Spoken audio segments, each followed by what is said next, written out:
Good evening, everyone. How are we doing this evening? My name is Keith Bezelby. I'm one of the naturalists here at Blackbrook Parks. Along the earth, I'm Cheryl Williams from the two Blackbrook. So if you're ever out in the park, you may see a bird. Please feel free to ask some bird questions or any nature questions in general. Pretty good at those two. If you guys have any needs in the restroom, there, the door, make a left, you're down the hall. And I think that's about it for that. I did have a couple of things. We do have Blackbrook Park's birding programs going. Spring is in full swing, despite the snow this morning. Our purple martins are back already here at Penitentiary Glen.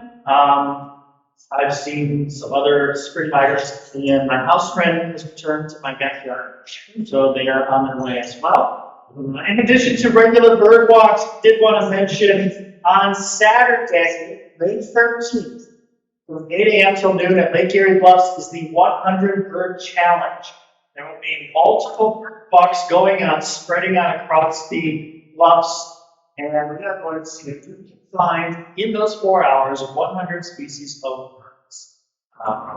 Last year we only got, I think, 78, but we have done it in the past, so hopefully we'll get it this year. Saturday, May 13th, so it does not compete with any of these Saturday morning or Sunday morning bird walks that some people may be doing with others. So that's World Migratory Bird Day. It is World Migratory Bird Day. Thank you. We will have a few different walks going on that day, so come and join Migratory Bird Day. Also, if anyone is interested, on Friday, May 5th, at 3 o'clock at Bait Landing, we're doing a new program called Smartphone Birding, just to get people more familiar with some of the apps, like Merlin, eBird, things like that. And if anyone is still starting out, wants kind of a quick sort of refresher, or you're just starting out and you don't know much about birds, we have a program called What's That Bird? Here at Penitentiary Glen on Wednesday, May 24th. It's basically just birding basics and sort of getting started with birding. That's it for me. I'm going to turn it over to Blackbrook themselves, and I'll see you guys out at the birds.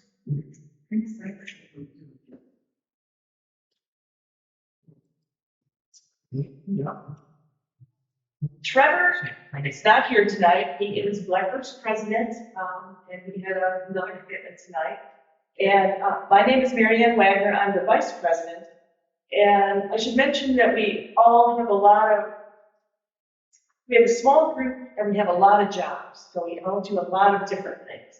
Trevor, as well as being the Blackbrook president, he's our job partner liaison, and he's our tech computer guy, webmaster. Because he's not here, his dad is to help us out too. So I need to change.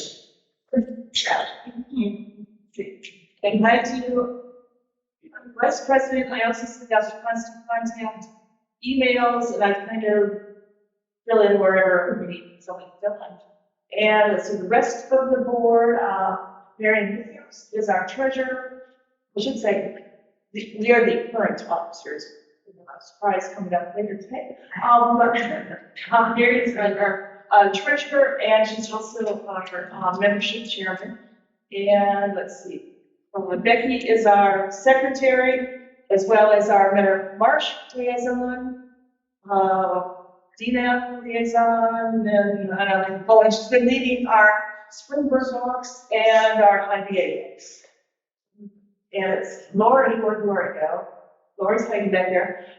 She is our publicity person, and if she does a Hushwing newsletter and the little green flyers you might see at libraries, and if you see it in the newspaper, it's next to Lori doing that.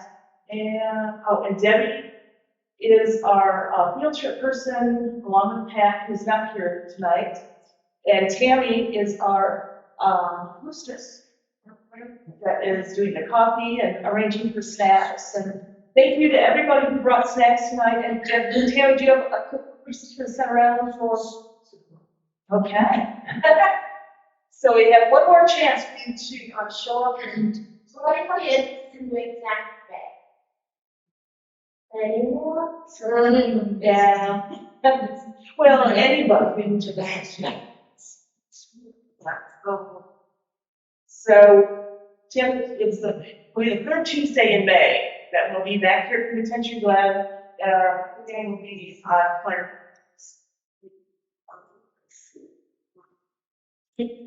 And you can sign up on our website, blackbrook.org, to get on our email list, if we're not already on the email list. And our Spring Herald has color pictures. I should expand about links. And how the links, the Lord puts a lot of effort into research and making sure the links will go through. And we also have copies of the black and white print copy, actually, for that. And some of you remember to bring your own mug or beverage tonight. And so we are starting something new tonight. So if you bring your own mug or beverage tonight, in May, forward to our big sip, you're entered into a drawing and can win a $25 gift certificate to Avon Lake Gardens. Yeah, so. Did anybody not get? No, ignore it. So even if you don't plan to like drink anything, drink a lot of anything. Yeah, yes, go to the store. What's some of the guest activities we've done? Blackbrook Audubon is the local chapter of the National Audubon Society, and we cover Lake, Geauga, and Ashtabula counties. And we try to move around into our various counties. And Trevor has been leading April after-work walks in Ashtabula County. And the last one will be 6 p.m. 1 week from tonight. And that is going to be at Red Brook Park, and that's at 433 Lake Road West in the city of Ashtabula. And I know, Ron, you said that you thought one of his walks last week was Size and Ashtabula, so we help build up their history lists and maybe discover new places to go on field trips. Yeah, and last Saturday, we had a field trip to Sandy Ridge in Lorain County. We had 10 people, and we saw 42 species of birds, and probably our best one of our better birds was rusty blackbird. And there were at least 150 of them. They were bigger than like decade. And Pat, so I recorded the birds and sent them to Pat, so that she could hear that stuff. That was pretty cool. And we had one more, wasn't it? The yellow rump and no sandhill cranes and no swans. It was a good day. And let's see, our next field trip will be coming up in late May in Geauga County. So we'll have time to talk about that next one. And so we have our day events coming up this weekend. Saturday, the Blackbrook will have a table at the Wildwood Cultural Center in Mentor from 11 a.m. to 2 p.m. That one's outside, so I can see how that goes. Because it's not to be realized. And then, well, the weather can change, right? And then on Sunday, we're going to be here at Penitentiary Glen that Tony forgot to mention.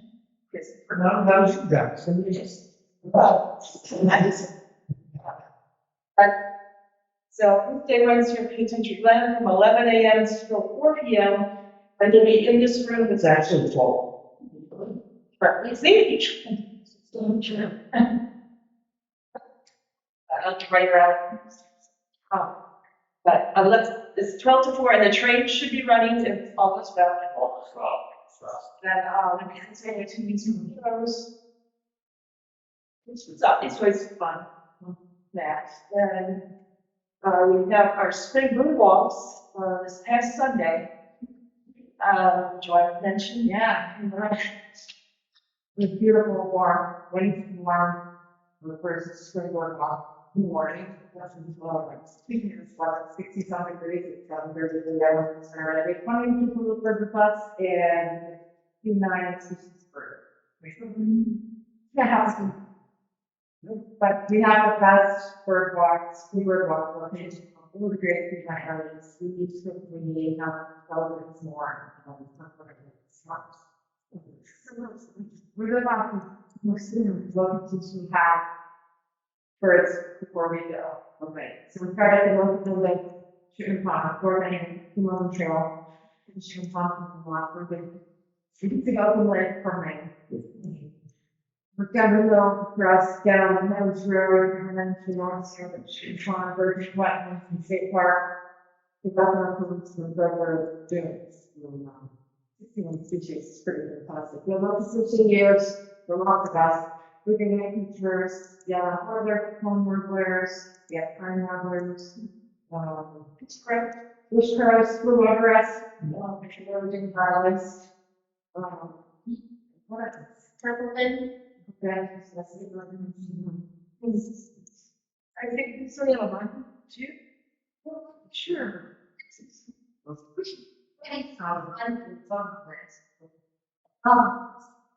Well, two plus interns, like, read the horses.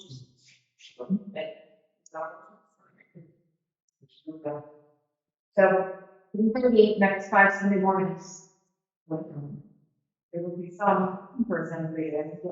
So that then we, Weeks of how our schedules for that. So also next Sunday is our last RDA hike walk at March. So it's like a little pipeline. There are direct competes with the Springbird walks and big reports if you want to go.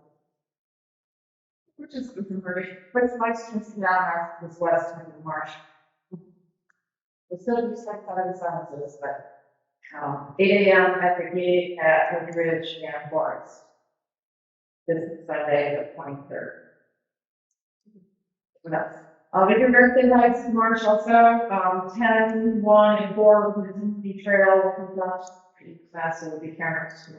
that's right, you got to mention the big news at the Eagles Fest. We got really that's the big thing. It's the 4th. Sunday, it's when we have got pictures. Fun. She can see some feeling action, but I'm pretty good. They all have like little bus, they're just screening it with some couple products.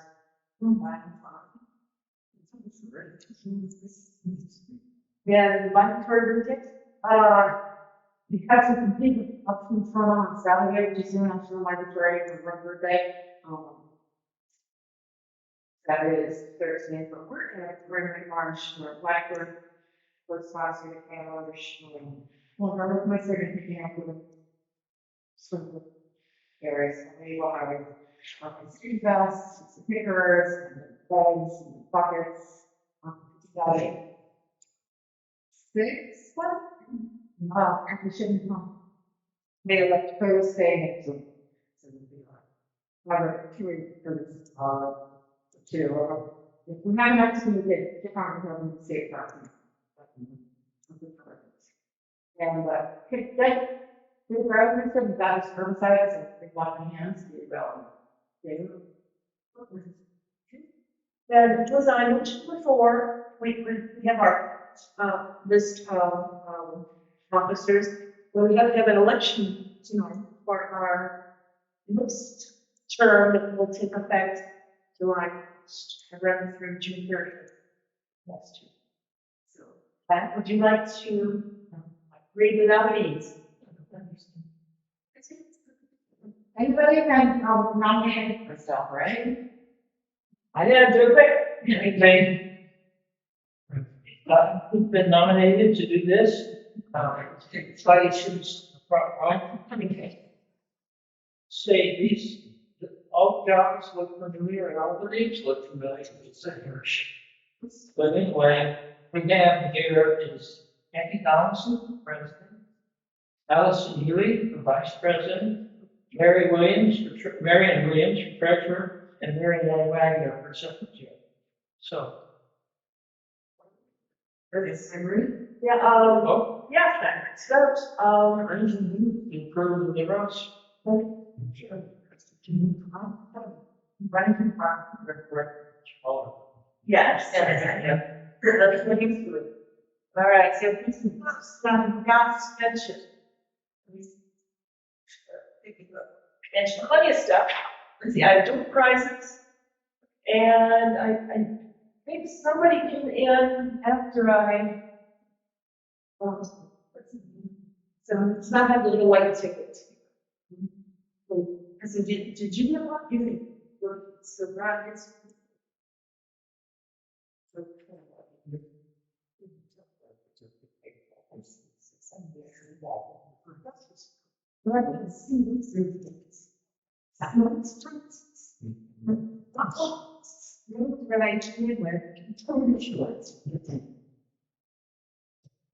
So for anybody who wants to get into the mug rack, I've actually got 2 mugs here. But you can do one this, you can get to the triple. These are from Audubon, correct? So I got that. We got birds at your finger. And the Stokes Nature Guide to Bird Behavior. And then I've got owls, shore birds, was it water birds, or backyard birds with the CD. And they're not releasing the CDs anymore, so these are collectors. And then I have a pollinator post that is far less than birds, actually. Since it is to make that, take pictures.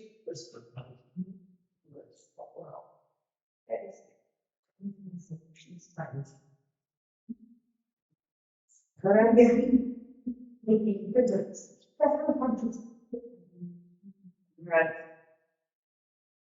Swear it's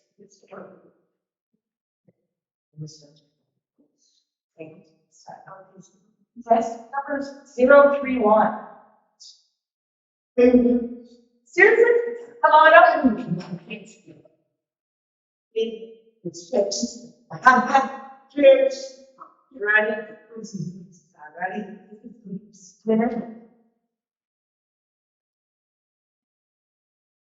Okay. 019. Where's the okay. Come on up. I just take my pick. You take it. Okay. Let's see if that's apologies.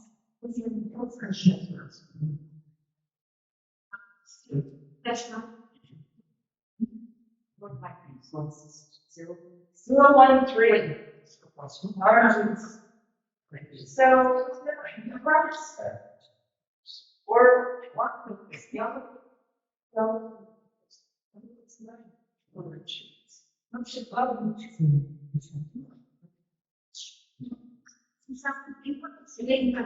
No, but fill it out, you'll see the rest of the process. And, exactly, that's so. Looking at your turn to. So I'm happy to have Adam here tonight. Read was only up to the dunes. It's our latest management, their latest management. So Adam's going to talk a little bit about that, but it's really nice to just pick his brain and have who's been in natural resources in Northeastern Ohio for a long time. We can ask questions, which is really nice to have face time. So I also work my big girl real job, roots now, and it's nice to see Adam on the turn, pick his brain because he has lots of good experiences. So if you don't know Adam, he's the Northeastern Ohio Preserve Manager for Division of Natural Areas and Preserves. He's been in UDNR for 16 years. He started, let me back up, 17 now, tipped over. Started out in the lanes, right? But then he started, got his degree from wildlife Wildlife and forestry. and then started as a naturalist. before he went to Lorraine Mushrooms. And then he came back in 2006. Yeah. So as preserve manager when Emlis Ricks retired. So we're glad to have Adam here and glad to ask questions. And I know I have a question in my back pocket that I should remember it. Somebody asked me to ask him in front of the birding group. So welcome and glad you're here. Thanks, Becky. Yeah. Good evening, everyone. Sounds like there's a lot of stuff going on with Blackbrook. That's exciting. And I sympathize with the few people in those knots. But I'm not going to volunteer any services because I already have enough on my plate. But you all have a great job. Everybody hear me okay? Okay, great. Excellent. Good. Thank you for the introduction. And tonight we are going to talk about Headlands, but we're going to talk about preserve management because you don't want to give kind of audience, not to hear from Paul, but to talk about what it's kind of like being a preserve management.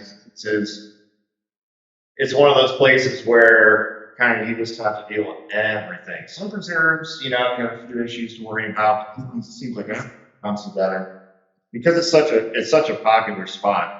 And I call this talk the line in the sand, and because there is a physical line in the sand, which is one of the issues that we're going to talk about. But there's that proverbial line in the sand that we kind of have to put out there to deal with that. So hopefully tonight will be educational, informational. If you have questions, that's fine. Go ahead and you can ask me while I'm talking. If you want to just wait to the end, that might be easier as well. Doesn't matter to me. So let's keep going. So as Becky said, I've been with DNR for 17 years now. My wife and I have 4 young boys, so we have no time, no food, and no money. But other than that, life is good. And I kind of wanted to do is start out in a quote tonight. This is from Allure Leopold, who was one of the earlier modern pioneers of wildlife management. He says conservation is getting nowhere because it is incompatible with our Abrahamic concept of land. We abuse land because we regard it as a commodity belonging to us. When we see land as a community to which we belong, we may begin to use it with love and respect. And I think that this is a very appropriate quote even today, in spite of our progression in protecting natural resources, because the issue of land use is still very much polarized. And it's not so much just polarized between, let's say, the conservation-minded groups like ourselves and let's call them the industrialized group or the ultra-progressive group that wants to develop everything. But there's even acrimony between like-minded groups like ourselves, because everybody has a different perception of how land should be used and what we're supposed to be conserving. So the why tonight, why we're talking, is kind of self-evident to what we're just talking about. We want to look at each person's perception, but we also want to find what is public land. There are a lot of misconceptions about that. And how do we go about managing public land? So hopefully tonight, I'll be providing some historical background about Headlands, this area of focus. Bring to you some of the awareness of the unique characteristics, the flora, the fauna, some of the history, some of the misconceptions that there are out there about management, some of our successes and failures, what works, what doesn't, and then moving forward, how can Blackbrook be a part of that and collaborate and partner with us and help us get the message out and reach our goals. I'm going to read you one more thing, but it's pretty cool. So there's a lot of historical information on the Headlands area if you know where to look. The online resources that are out there now, great. You can look up lots of old maps, photos, historical accounts, but there's really no good placement for a piece of parchment. This is called The History of Menor Headlands and Vicinity. It was put together by the North Menor Service Circle back in 1957. So if you can find a copy of it, I suggest reading that. I'm not going to let you borrow this, but you won't let books, and I never see a return. But you can flip through it while I have it tonight if you'd like. But there's he has a copy. So yeah, I didn't know. This is the first other copy I've heard anybody's had. So it's a nice book, but there's a lot of diaries in there, excerpts from residents, some historical accounts. And this one that I'm going to read to you is from Thursday, October 20th, 1796. And this is by John Milton Hawley, who was one of the early surveyors of the area.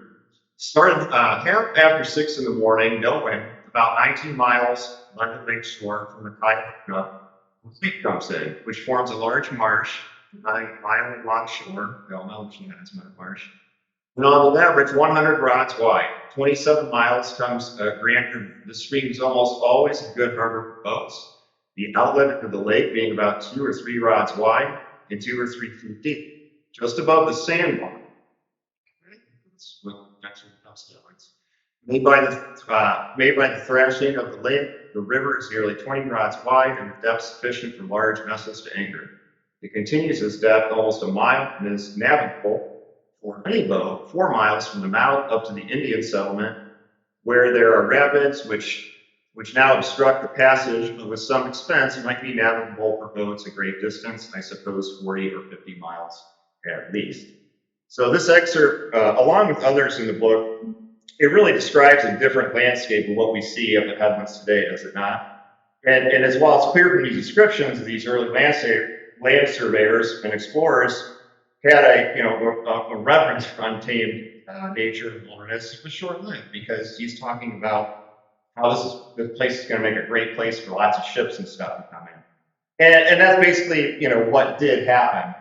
It was changed, the area was dredged, there were piers that were built. And so, Harry tells the tale of this kind of metamorphosis of this little sandbar, right, was now an over 1 mile long beach that we know today as the Zoo State Nature Preserve and State Park.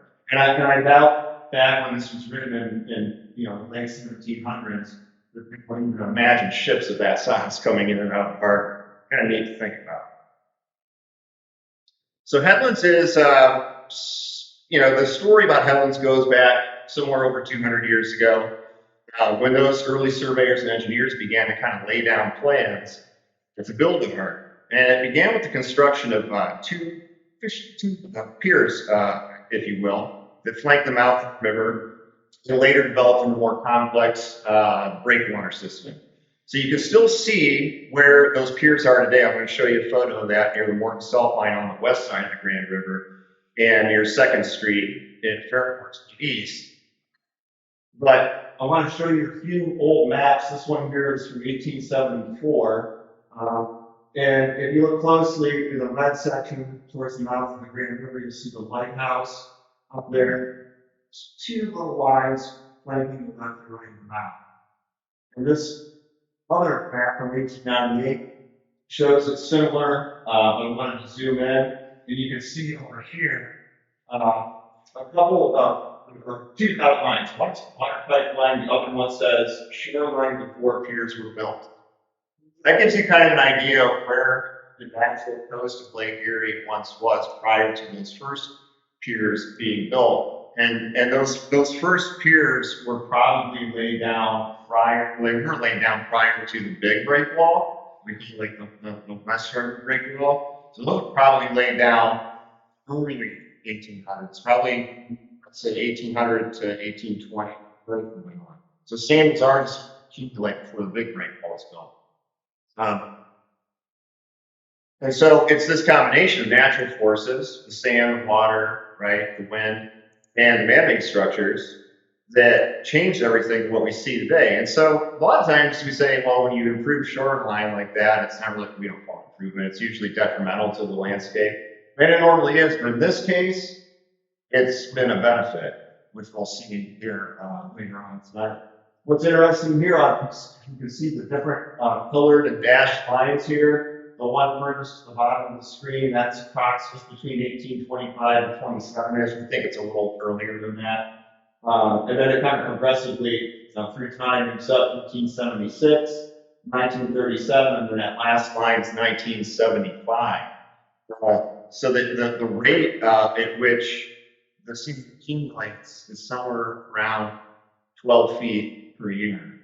Did the math, Like I measured it, divided by roughly for 200 some years, and it is somewhere in there about 12 feet per year. And so this has to make it one of the greatest real estate investments there possibly is. You're all familiar with that old Mark Twain term about buying land because they're not making it anymore. Well, they're still making it.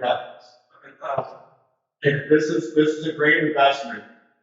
Put it down in place. Well, what about I show you here the two yellow and red circles and that whole nice cylinders and then the yellows is the 1827-ish or so West Breakwater. There you see where it ends. Well, I'd love to find that point out there at Headlands sometimes. I find that first block. It's covered by all sorts of stuff. So yeah, even for the gift that Headlands is today, it's taken decades and a couple generations to try to find a balance up there between nature and recreation, which is what we're talking about. So even in the early days prior to it becoming a park, it was a local haunt where people came and they had bonfires and they went and walked the beach, and that was just something that you did. And the state acquisition for all the good intent capitalized on the landscape, and it literally paved. The next few photos you'll see literally paved the way for increased beach activity, and somewhat to the detriment of the area. But as you can see in the photos up here, in 1941, the east and looking west, Hurricane was much different. It was very wild landscape. There weren't really any improvements, or no rush, so to speak. The things I like to point out here is the vegetation. And you can think on a lot from these photos. You can interpret a lot. You can see that there aren't a lot of trees on the beach, on the sandy area itself. There's a line of trees, which is not one line, it's the middle of the mountain space. It's not the back. The back dune now where the trail sits reserved. Well, behind that, in front of that, it's quite a bit of just open sod, grasses, maybe a few shrubs. That's typical of coastal dune communities. There's not a lot of trees, but if you go back, of course, there's shrubs and there's all sorts of trees. But we even see invasives at this time, this is in the 40s. Of course, there are invasives around the street, but is anybody trying to take a stab at what all the trees are up here in the picture on the left? Does anybody know? Market poplars, yeah. So there's invasives this time, they're not natives, but not to the degree that we see later on down the road. Go ahead. Still on Christmas Trail, those ones? There are still some of these out there, yeah, where they're spawned, so to speak. So, yeah. But right around now is when things start to change. You can see the trucks on the beach. There's a steam shovel out there starting to dig a channel to try to drain some of the water from the marsh because it was still flooding right there and they wanted to redirect some of that water. A lot of stuff is taking place. And as mentioned earlier, it's a real beachgoer hotspot. It wasn't long after those pictures from the 1940s that the state really began developing the area. And you see they're bulldozing, putting in asphalt, putting in parking lots, changing stations, grooming the beach, which still continues today. And throughout the 60s and into the 80s, Headlands was really a party place. So 1963, there was, I call them sun worshipers, they were out there getting tan and having a good time. And people still do that. It's kind of dropped off, to be honest with you. When I started back in 2006, it was still busy up there. I heard stories from a lot of the park managers and officers who worked up there in the 80s and the 90s, and it was crazy. It was crazy. And it was so busy when I was out there, but it seems like that's tapered off. It seems to be it's more family oriented. People are coming up to enjoy the beach. There's more nature enthusiasts there. So it is transforming. And not that there's anything wrong with this, so to speak, to a degree, but things are always changing is the point. We have to meet those changes. We have to. But this goes back to, the idea of land use and how you and I everybody else sees how land should be protected, or utilized, or managed. Aldo Leopold said, we need to stop thinking in terms of ownership because that's an individualistic view. When we understand this more as like stewardship, concept of stewardship, we see that relationship between us and the land.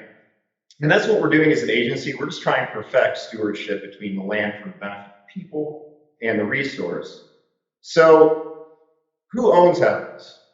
Who owns the beach and the dunes? Is it the public, all the landowners, these people? Is it us, ODNR?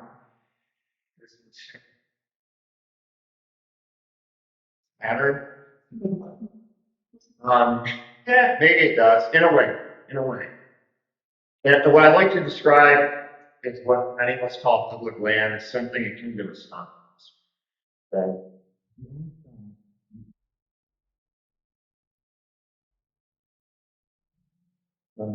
There are a lot of stockholders, right? And we have interest, but what you do sometimes vote for, right? And that board makes decisions. Now, it may not be what everybody who has investment in that company wants to do, but you elected a board, make what they feel are the best decisions for that particular company. It's kind of like what public land is. We all have a stake in it, right? We all have our opinion, right? But we give through a democratic process, people, ourselves, our appointees, the governor, et cetera, the ability to make the decisions for that property in the best interest of everybody. So just want to get that out there because that's something that I always want to talk to people about when I'm on the beach. Maybe sometimes, and you wish you could just take, a half hour, 45 minutes and talk to people and provide them all the details of what public land is all about. Because we get disgruntled people coming up to us and our staff, they voice complaints about the government taking away their rights or disagreeing with what we've been educated, trained, or experienced to do. And we have to be civil about it. Maybe I'm thinking something else in my head during the conversations, but a lot of the arguments are typically not well constructed. And, I would never go to someone's place of business and tell them how to do their job. But that happens to us, and we have to just deal with it. One thing that I like to point out is that, if an agency like ourselves hadn't stepped in to protect that area as it progressed and sand accumulated and we saw the value of it, I can almost guarantee you that none of us would be setting foot on that beach unless we owned the condo or rented the hotel room or whatever was going to be built there, right? Because they were talking about some really valuable lakefront property. And I just asked myself, especially when we get people to come up to us and ask us about what we're doing, where we're doing it, and what are all these rules about. Can you think of anywhere that you can just do whatever you want? This is one of those rage rooms. Have you guys ever heard of rage rooms? Honestly, I think they need to go to the rage room and take out their anger on some of that stuff. So what is Headlands? Is it green space? Is it an open area? Is it a park? Is it a preserve? I guess in no less common terms, it's both park and preserve, but the two places clearly delineated. You'd think it's obvious from these two photos behind me here that you can see that there's two different uses, two different styles of management going on. But for most people, it doesn't click with them. So a lot of people it does, but for most it doesn't. And even if you do as much as you want, you can put up a big sign at the entrance, lots of rules and posters, all this. Either you care enough to stop and read it and understand them, or you just don't. So that's an issue. That's something we have to deal with on a regular basis, and it usually it's just dealt with things like this, talking to the public, talking to groups, talking to that individual on the beach. Why are things different? What makes us different? It's quite interesting. So, other than occasional verbal abuse, what other challenges do we encounter and how do they affect the area? A lot of different things. You can see the little collage that I have up here of problematic things that we deal with at the Headlands, whether it's fires, burning driftwood, overbought rights, sometimes burning beach pea, which is a state listed plant, with their driftwood fire going, litter, cigarette butts. Like, you know, and I'm not knocking on the people using the beach there and photo folks coming out because you do want people to come and enjoy it. But even something as simple as that, walking down the beach, can have a negative impact on the area. I don't like to describe a hierarchy when it comes to the threats and challenges in a preserve. I mean, in my mind, any of these potential threats are important and significant, but there are different kinds. So last slide I talked about the anthropogenic and the human caused and natural cause challenges. So let's look at some of the natural ones, the environmental. And these are things like invasive plants, animals, changing lake levels, which is constantly happening, litter and marine debris. Some of these are related. Some of the natural and the anthropogenic or the cultural problems, they're obviously interrelated, aren't they? So even something like invasive plants. So litter, marine debris, ice scour, that's definitely a natural one. And we tend to probably focus on invasive plants a lot more than anything else. And I think the obvious reason is it's something that we can readily address. I mean, we can go out there, we can physically remove, we can treat. A lot of these other ones, I mean, you think about them, they're less easily managed. The complex problems, when you look at something like marine debris, if I were to take that tarp and all the debris on there, and actually we have, and I don't have the data off the top of my head, but we used to go through that and force out what all that stuff was and where it came from. And I can tell you that 80 to 90% of that stuff on that tarp wasn't left on the beach. Okay, it came out of the lake, whether it came out of a storm drain, wherever. Okay, and there's a lot of junk floating out there in the lake. So how do you address that problem as a preserve manager? It's very complex. It has to do with cultural change, right? And that's sometimes the most difficult thing to do. So talking about, I don't want to sound, let me go back here. Cultural changes. Yes, cultural things are things that we like to harken to back in the discussion about public land perception. So the spectrum is very wide at Headlands. You get people on one side that want to go out there and almost they do run around naked and party. You get one side that would rather say, hey, let's just close this whole place down. Like, I'd rather nobody comes up here, it's preserved, let's just protect it. And I don't know if you listen to Wohlever much or read anything, but he always refers to himself as roadkill because his viewpoints are typically in the middle of the road. And I'm not going to tell you where I fall at. I'm supposed to be somewhere in the middle. But maybe we can all be roadkill picture tonight and kind of find that middle ground between all that. But just like most situations, not to sound cliche, you can't satisfy everyone. You can't make everyone happy. And I think it's the sentiment that most people need to come to terms with. Can you come up to Headlands and can you have a good time and can you have some fun? Sure, with some restrictions. Can you come up to Headlands and see places that are preserved and protected, and can you enjoy nature? Yes, but there's also got to be some allowances for other people who want to use.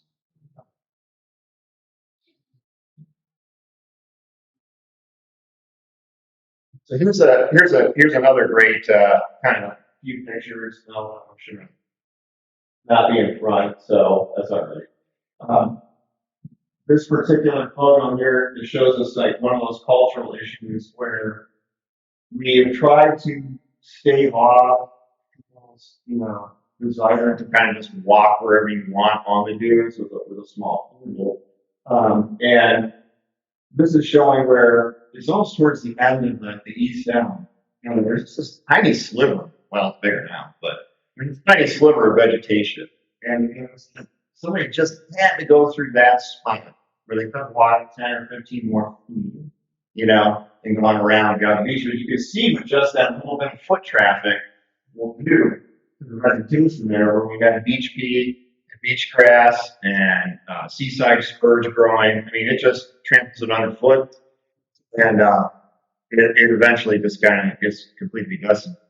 So those types of activities, while they seem kind of innocuous, can have a big impact. Sure, you get a couple few thousand people out there on the weekend.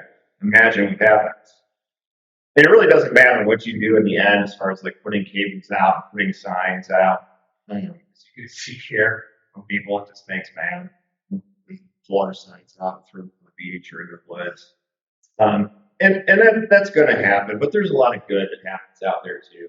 I mean, I'll be honest with you. I mean, let's say for what we do up there, for one person that says that they will agree with what we're doing, there's 10 more people who do. There's a lot of positive feedback out there. But I know it's easy for me to come up here and say that, trying to, prove the point, but it's true. We get a lot of great feedback. So that's good. It means I think what we're doing up there is working. So why is Headlands unique? It makes it important. We already talked about the vastness of Headlands dunes. That doesn't detract from the uniqueness of the natural components. It's a big beach, but this is something that, while it naturally occurs along Lake Erie, it occurs in very few numbers. And those that do exist are much more smaller in size than Headlands does. And most of these beaches have been destroyed and gone. We have in Ohio, 10 miles of what we call sandy beach habitat. Headlands is over a mile long. So that's good wall we have. We have 372 miles of shoreline.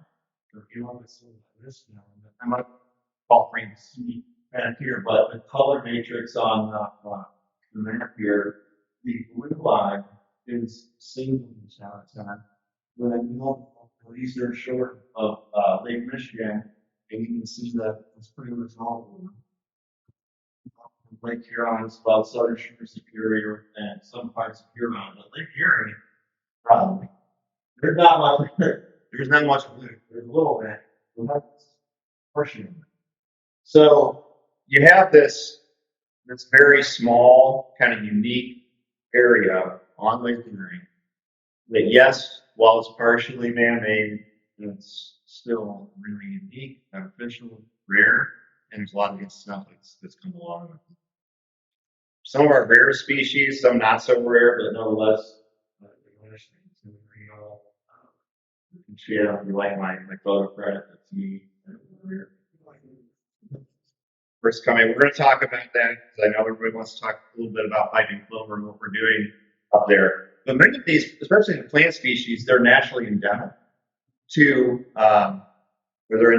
these coastal dune systems. There's not a whole lot of crossover in plant species you find at Headlands with other types of habitats. There may be some with like the grasses, some of the prairie species, open grassland species, but a lot of them, especially the rare listed ones, you don't find them anywhere else. They're only going to be on sandy beaches, coastal dune systems. So there's a lot of animal species that find a niche that specifically benefit from Headlands. First of all, the migratory birds, rare shorebirds like our piping plover. We see harriers, terns, pikes. I already mentioned tiger beetles, robin flies. There's just a huge variety of things at Headlands to see and that are really important. Over 12 species of plants that are listed, and that means rare, threatened, or endangered. And we don't know. There might be more. As time goes on, as things change, we could see new species get time. There's one species of rush up there, which is Torrey's rush. It's not rare, but I never saw a lot of it up there, maybe a few here and there. When the lake level rose, it was in its height, a lot of it more inland parts of the beach area were getting wet. And we just saw this flush of Torrey's rush everywhere. It had been there, right? But it took that little bit of extra water to kind of get it going on the sand. So you're always finding new things up there. It's a very dynamic system. And traveling along the Irish shoreline isn't like going down Highway 12 in North Carolina. I mean, we can have miles and miles and miles of beach, but we have headlands. So, and it's small and it's important, so we have to protect it. So let's talk about plovers real quick. You know, the idea to promote that habitat down on the east end where you can't walk down on the beach anymore, it just wasn't happening. Not to say it shouldn't happen. I mean, Headlands was listed as a suitable critical habitat by the U.S. Fish and Wildlife Service for 30 years. They knew that was closed. But there wasn't a whole lot being done to kind of promote that. And matter of fact, I think the last documented nesting sometime in the 1930s at Headlands. So a lot of stuff a lot of time has gone by, and while we still see plovers up there, you know, on sometimes an annual basis, we don't see them nesting. So something had to take place, especially with the long area here a couple seasons back. We're starting to see maybe, hey, things might be changing. We get more birds through, maybe the habitat's improving. Maybe the culture is changing also to a degree where we don't have 20,000 people out on the beach. And the birds are saying, hey, this place isn't so bad. Maybe we'll come back here. It wasn't just, you know, it wasn't just like a whimsical idea to do. You know, we talked over internally, we talked with Fish and Wildlife Service, we talked with Audubon groups, we talked with visitors, everybody to say, does this even make sense? Should we do something? And I think the idea was overwhelmingly yes, we should do something about it. And so doing something like this isn't just great for plover, but really the greater good habitat in general for the plants as well as many other animals. And selecting one of these, selecting this place in particular, we looked at, okay, this area is the newest, if you will, part of the beach, because it's funny, you get people come up and say, we toured it off, and we liked this beach 50 years ago. Now you're not letting us do it. And I say, this beach wasn't here 50 years ago, so no, you weren't. But it's the newest part of the beach. And so let's think about maybe how we can, rather than just let things go the way they've been, we do new here to maybe make it better for everything. Being remote, it was also when people did. So one, it was remote in a sense that people didn't go down there as much, but when people did go down there, because it was remote, that was where a lot of the hardcore activity took place. So it made sense also to try to restrict some activity down there for that reason. So there was a lot of reasons, not just plover. I don't like hanging everything on just one species. That's not the way to do it. That's not right. There was a lot more behind it. So what we do up there, we typically, as far as managing an area, doing stuff like that, we sometimes call eco-management. And typically within our organization, we limit eco-management to being defined as vegetation control. And I hate that because it's way more than that. And I hate the word management. It sounds like there's some people pushing pencils or something. We're stewards, land stewards, and that encompasses a large range of activities and actions. It doesn't just focus on one particular thing. Like I said, managing for plovers manages for other things as well. So yeah, we do things like this, like spraying for crown vetch. We also educate. We just put out a brand new kind of suite of interpretive signs throughout the preserve. Has anybody had a chance to read any of them? Yeah, a few of you have. It turned out really well. This is one way we can kind of share knowledge with people. Tell them why we're doing this, what's important about the area. It's our job to kind of transmit the knowledge that we have to everybody else. And this is one of the ways to do that. I think it's a step in the right direction. Everything isn't always removing, cutting, spraying. At times we restore as well.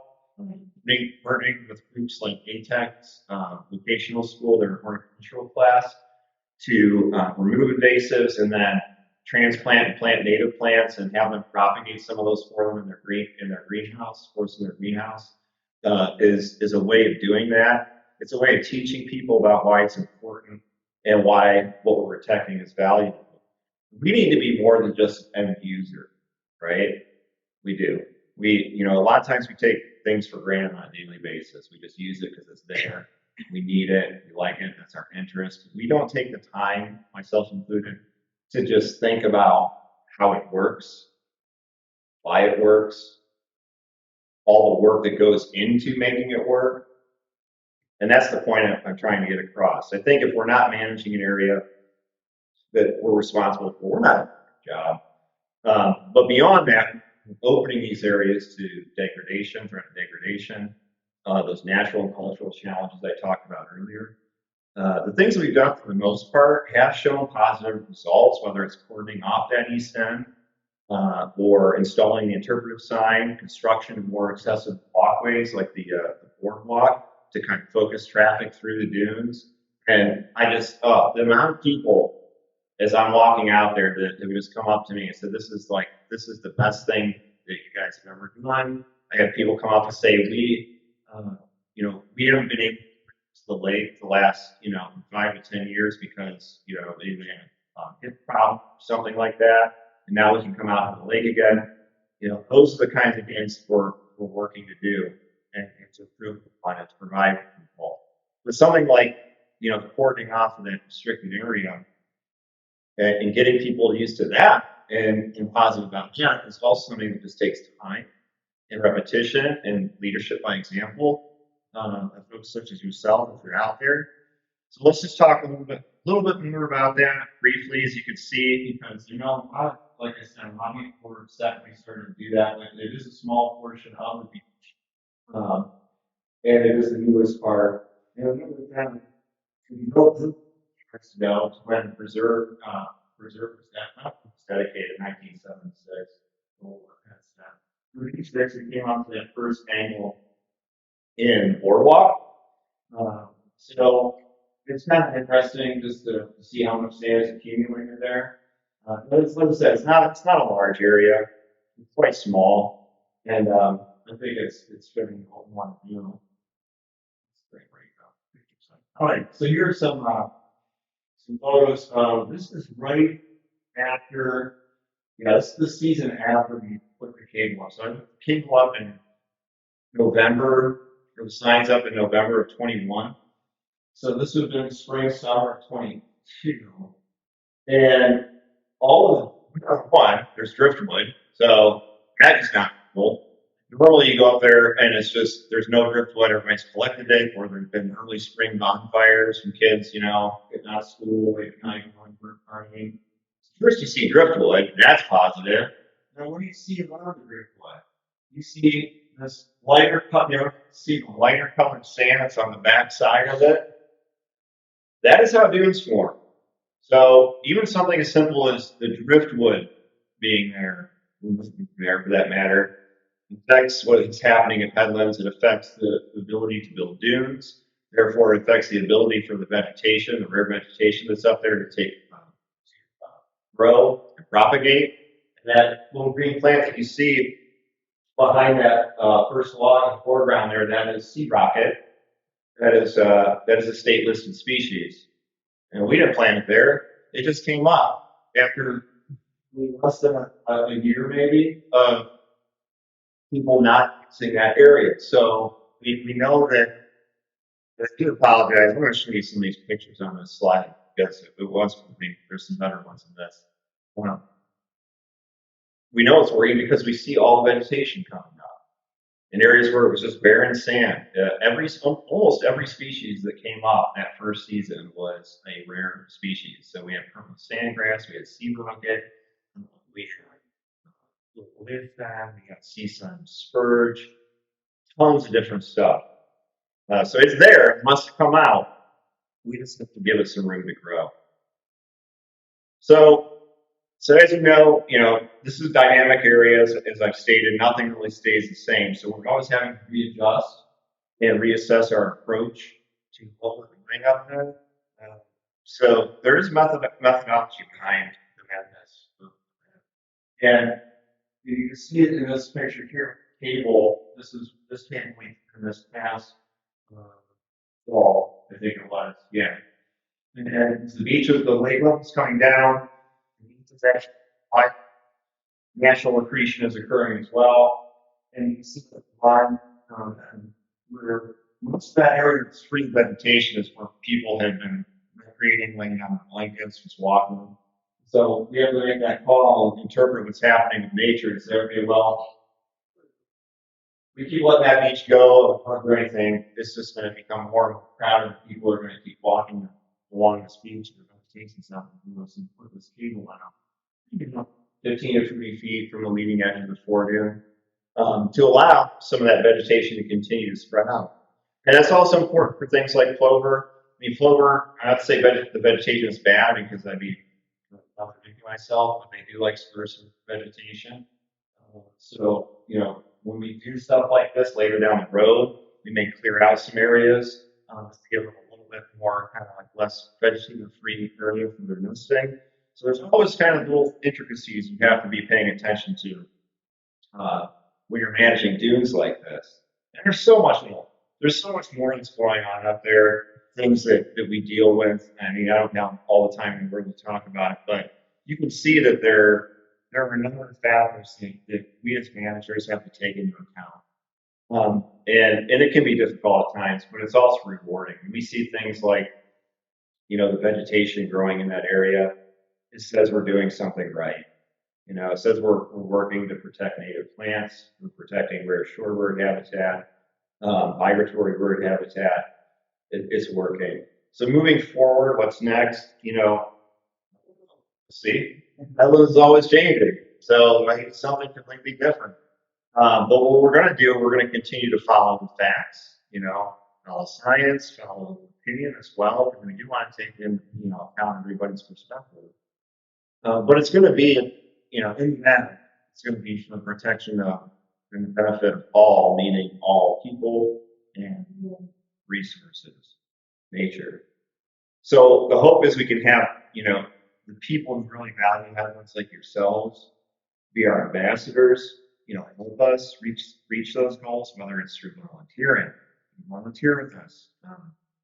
Pulling garlic mustard, like Becky says, something we do up there from time to time.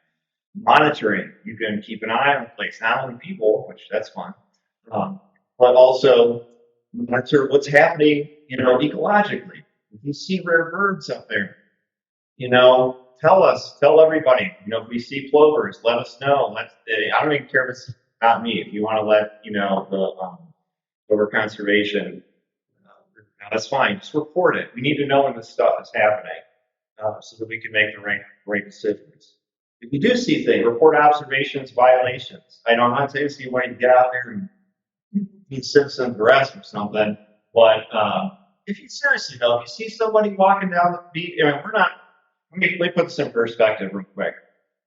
I am one of 6 managers throughout the state of Ohio. There are 143 state nature reserves. I oversee 26 of them. Headlands is one of 26. I cannot be there all day, every day. My staff cannot be there all day, every day.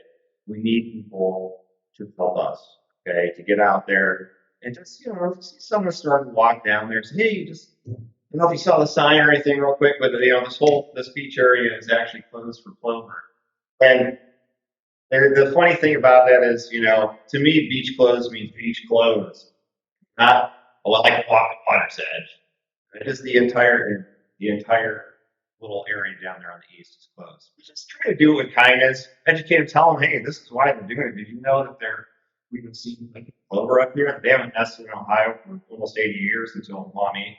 But this is why we're doing this. And and there's plenty more beach for you to walk on. There's all sorts of trails throughout the area. There's lots of avenues to be. But regardless, it has to be fine, not divisive. And then the message we need to really demonstrate there's plenty of space for all people, all interests. And really appreciate the time you've given me to talk to you tonight about this because it is important to me. I think it's important to you because I know Blackbrook really has an interest on sneak and Headlands. It's one of your favorite places to go. I appreciate that you exist, that you live there, that you enjoy the resource. Anything we can do to help you enjoy that, please let me know. I'm very, very honest with you. We'll take that into consideration. to work together. And just appreciate your time.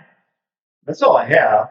So if you have any questions, I will stay up here. If you want to throw things at me, appreciate your time. Thank you so much. Yeah.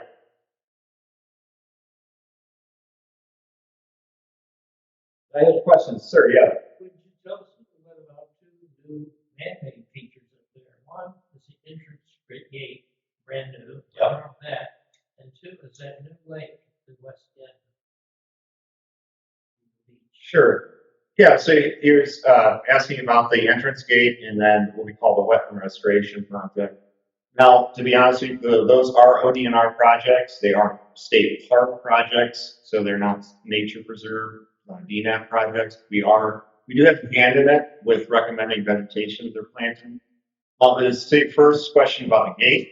The gate was installed by the state park manager, and basically the way it's set up right now is that it should be open in the morning, but it closes, is to be closed in half an hour after sunset. If anybody's in there, there's a trigger mechanism that if they pull up to it, it will open to let them out. That's the idea behind it. I think that they were hoping there'd be a little bit more of a detailed kind of intricate gate system that would really coincide with the sun's rising sunset.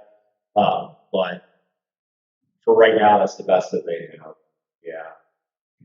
The wetland project, that was something that Gary Jerome, who's the park manager, and I had talked about for a couple of years. What do we do with these parking lots that are flooded almost year round? Well, they're used. The Gulf Park.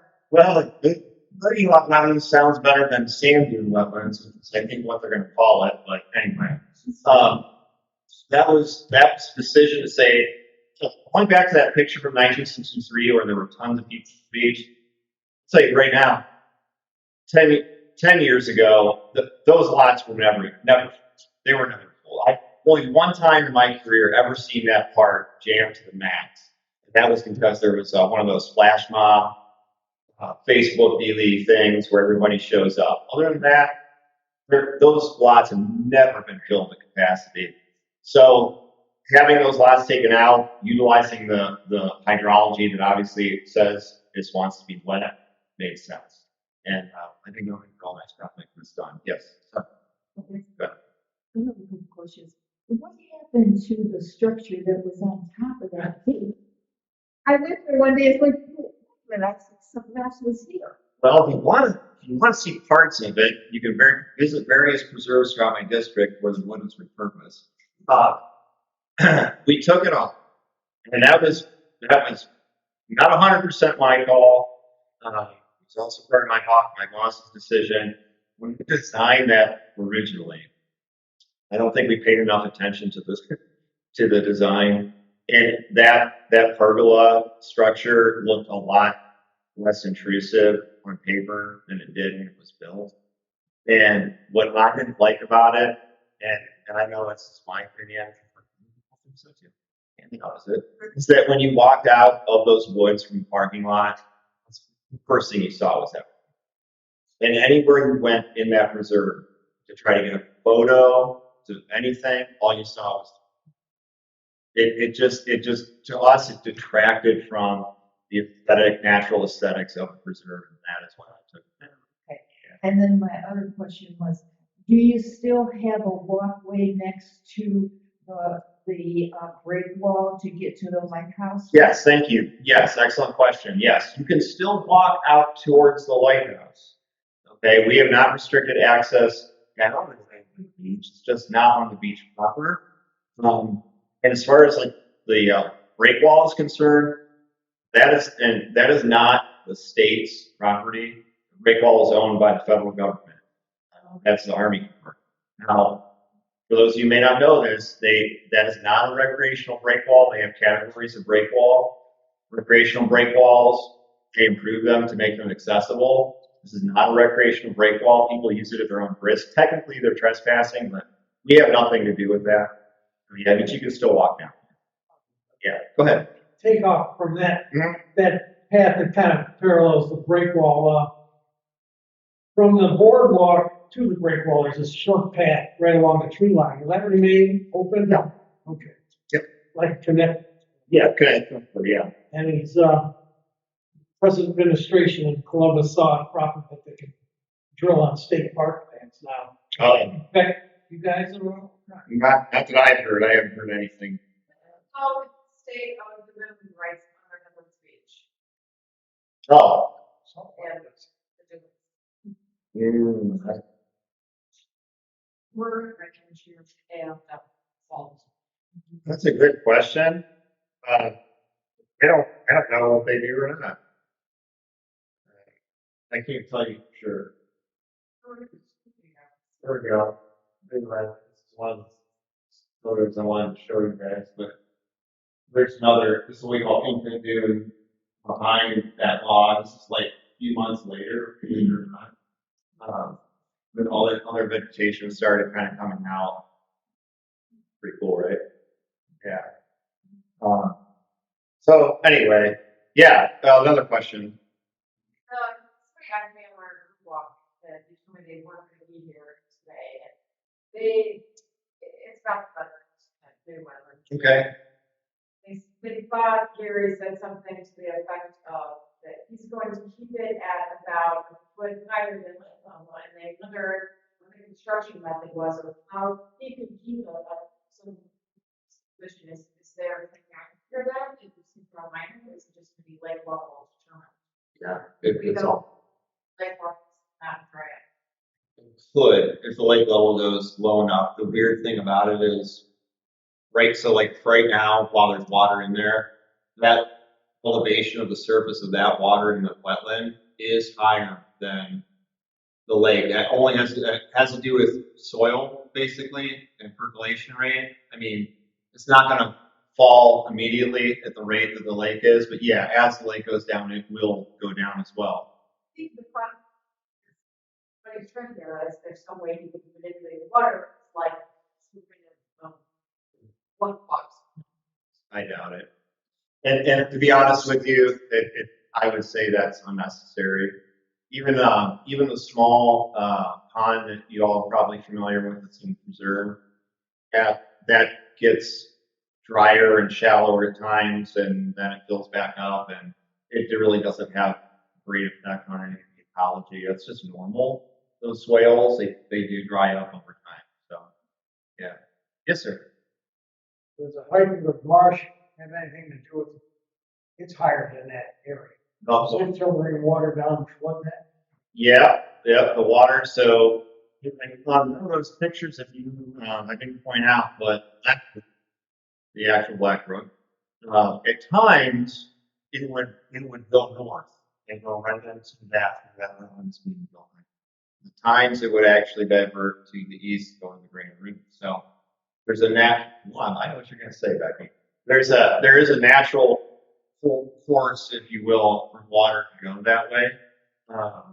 And yeah, so as the marsh comes up, more water is going to come in there. It's a semi-natural outlet for it. And the marsh is kind of like it's an ocean, right? That Becky knows too. So that's taking water in from the lake as well and kind of bringing it across the marsh back over to the Headlands area. So I don't know if that answers your question or not, but There's an awful lot of housing development yeah, in that area. Now you're looking at storm drains, right. it's drainage.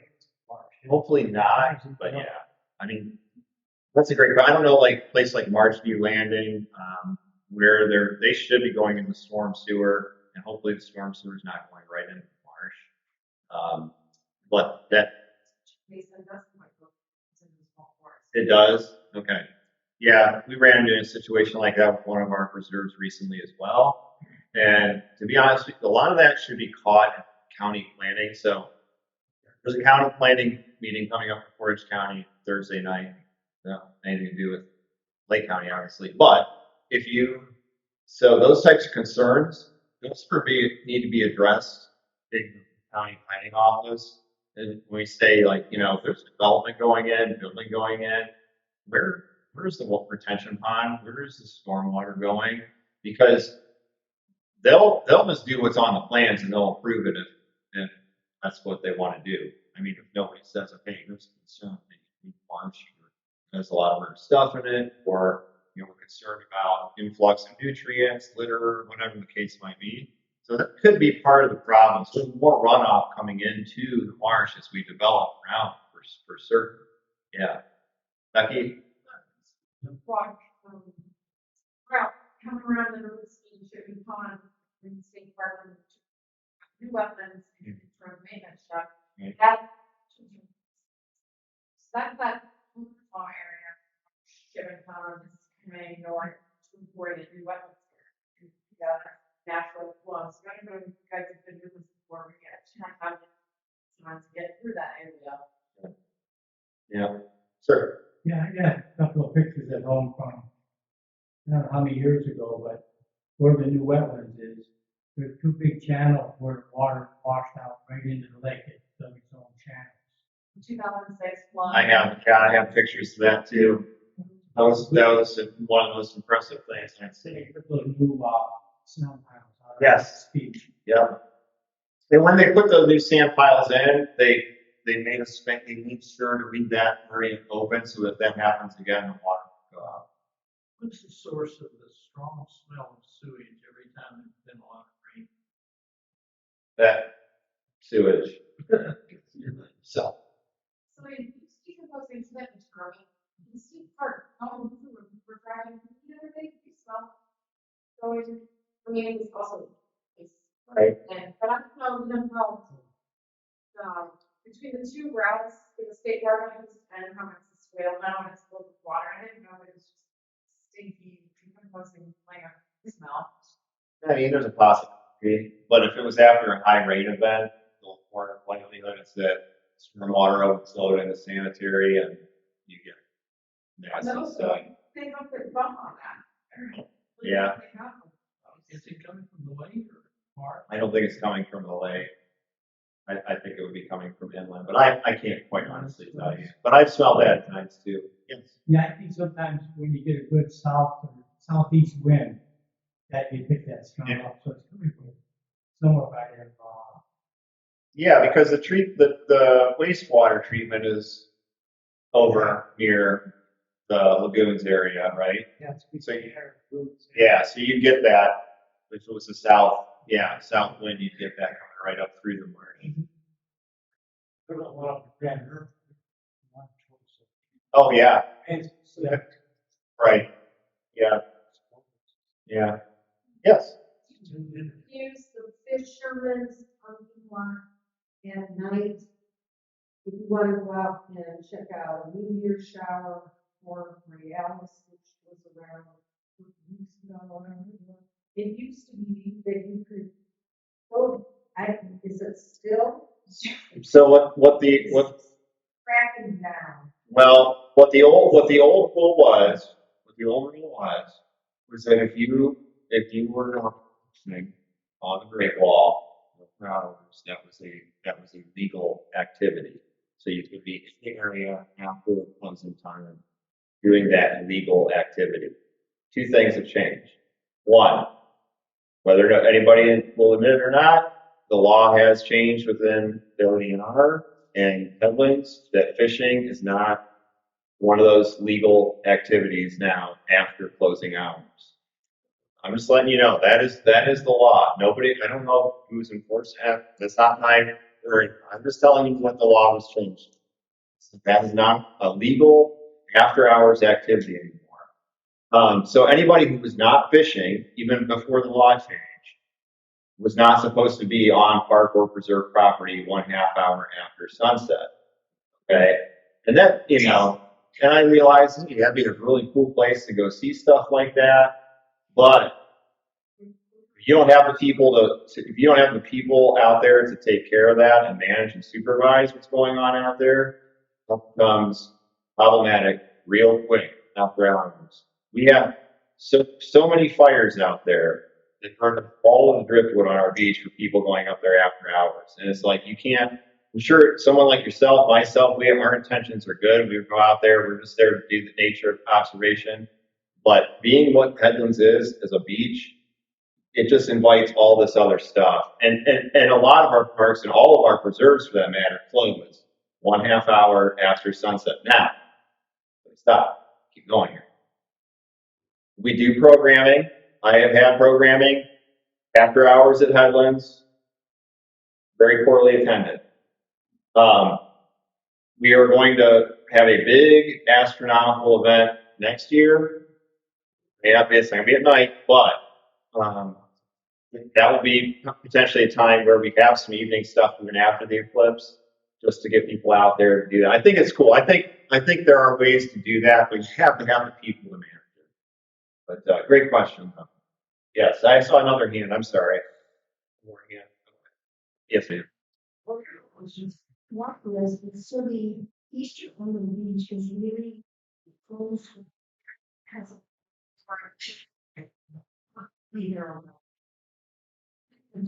There shouldn't be. yeah. Yeah. Yeah, it's really hard. One of the pictures I had up there that you didn't see was all the signage from the cable. And someone, this is one you asked me, is why isn't there anything going on in the water? Because I'd have to stand there all day, every day, and reposition the cable. When you go up and put the cable out to the water, the next thing you go up there, it's gone. It's very, so it took, just the lake changes that much. We do put a road across there, but even then, people would step over it. The thing that seemed to work the best was a combination of the cable and having people up there, which we're going to have again. We'll have seasonal staff up there during the busy season to try and direct people away from that area, tell them about pools. Hey, you know what? See somebody out there, don't and you don't want to talk to them.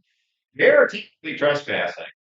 You're technically breaking a park rule. You can call the ODNR law enforcement dispatch. It's pound ODNR and tell them, hey, we have people that are trespassing into the nesting area. Have them help your plea along. There's a clover nesting area, and so have them there. Because they're not going to come out there unless people come out there. To be honest with you, I mean, there's some patrolling, but they're so busy doing a lot of other things. It takes the citizens such as yourself to get out there. For sure. Yeah. And the future of the beach in the next 10 to 20 years, again, this of sand that into the other issues. Yeah. I mean, as far as that break potential for sand to accrete there. So right now, like last time I was out there, that sand was around the lighthouse foundation, which I had never seen it out around it. Yeah. So that's probably the long-term outlook is sand will keep building up over time and we'll just, like I said, adjust our management strategy. It's kind of a zero-sum game though, because as it builds up further east, there's more erosion. Right. And houses and parts of roads that are falling into the lake. They don't get replenished from the break wall blocking the sand movement. You're very right. Yeah. So when did you see that, Adam, where the sand was around the White House? Not long ago. That was like maybe I don't know, a month or two ago. Yeah. Green tag monarch butterflies, and as you know, the monarchs come into the dunes. Is that an allowable activity or is that harassing wildlife? No, what we prefer in that instance is that you get what we call a research permit, cost anything. But just so that we have a record of what you want to do and why you're doing it. Okay, they stay on trails, but Yeah, thank you. Yeah. harass occasionally. So no, that something like that is often done in our preserves, research monitoring. Thinking monitors would be something I think would be a problem. So just reach out to me and I can put you in touch with our permit. Or Becky, reaching out to Rick Gardner and handles our permitting. Because 2 years ago, there were 3 of us there tagging monarchs. Right. And 3 of us had recoveries in Mexico Oh, really? the same day. Wow. That's cool. She was like, see, which is Okay, even yeah. better. Okay, because Jerry had one, I had one, and Linda Gilbert. Well, same day. It's amazing. That is so, it's phenomenal. Good. I'll hang around. If anything, you want to come up and talk to me, I appreciate your time. Thank you.